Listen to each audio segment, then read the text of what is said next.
नमस्कार स्वागत करुच्ची आज मुख्य गुरुत्वपूर्ण खबर को आपण दर्शक बंधु एवं आम हस्तगत होता खबर रही पाणीपाग संपर्कित तांडव रचुची तुषारपात 10 लाख घरे विद्युत विपज्जनक 10,000 विमान बातिल चिंतार कोटी कोटी लोक तेज जाना एभली घटना केउं स्थान घटी एवं यार प्रभाव से अंचल उपर केते दिन पर्यंत रहिबो पाणीपाग विज्ञानी मानकर मतामत ए संबंध में कौन रही से संपर्क में संपूर्ण विवरण मुझे आपको प्रदान करी से आप निश्चित भिडियो को प्रथम शेष पर्यंत देखिए जब भिडियो भल लगे पाखे लाल बटन निश्चय सब्सक्राइब करेंगे और पाखे आसुवा बेल आइकन बजाइदेवे और ऊपर आसुवा ऑल नोटिफिकेशन पर क्लिक करेंगे भूलें जहाँफल ये भिडियो सर्वप्रथम आपण निकट में पहुँच पार।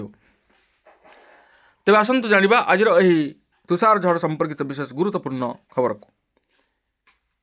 आजिकल अमेरिका रे आकाशरू बरफ पड़ा रास्तार बरफर घन स्तर आतंक व्यापी थंडारे 10,000 रु अधिक विमान उड़ान को बातिल केतक केवल एतिक नुहे तुषारपात जो 10 लाख लोक अंधार रहा बाध्य होती।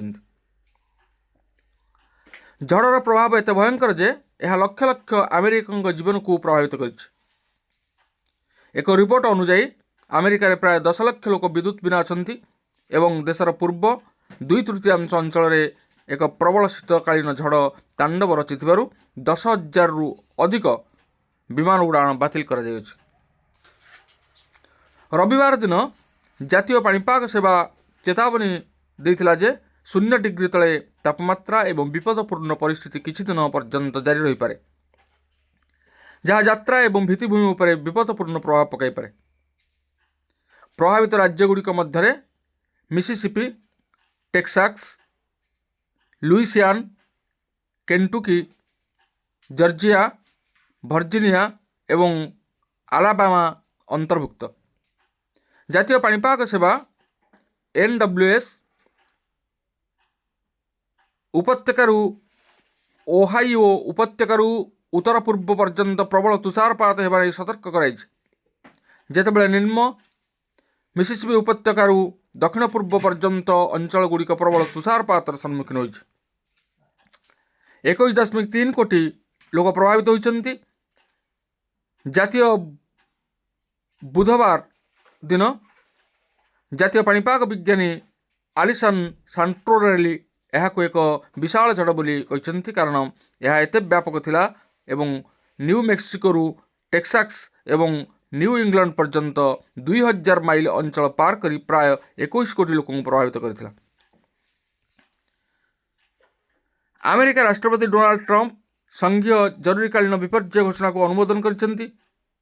आमे एही बात्या पथरे थिबा समस्त राज्य उपरे नजर रखिबा एवं सेमानकर सहित जोगाजोग रखिबा जारी रखिबु। सुरक्षित रुहंतु एवं थंडारू दूरे रुहंतु ट्रंप शनिवार ट्रुथ सोशल रे एक पोस्ट करि कहछन्ति।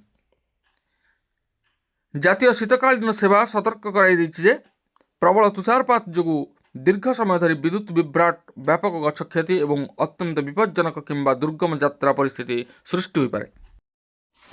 एपटे राज्य में वर्तमान किछि स्थान रे रातिर तापमात्रा बढ़ुवा बेले अन्य किछि स्थान रे तापमात्रा ह्रास पाई। आसंता काली ठारू राज्य में रातिर पारद स्तर धीरे धीरे बढ़िबा आरंभ हेबो।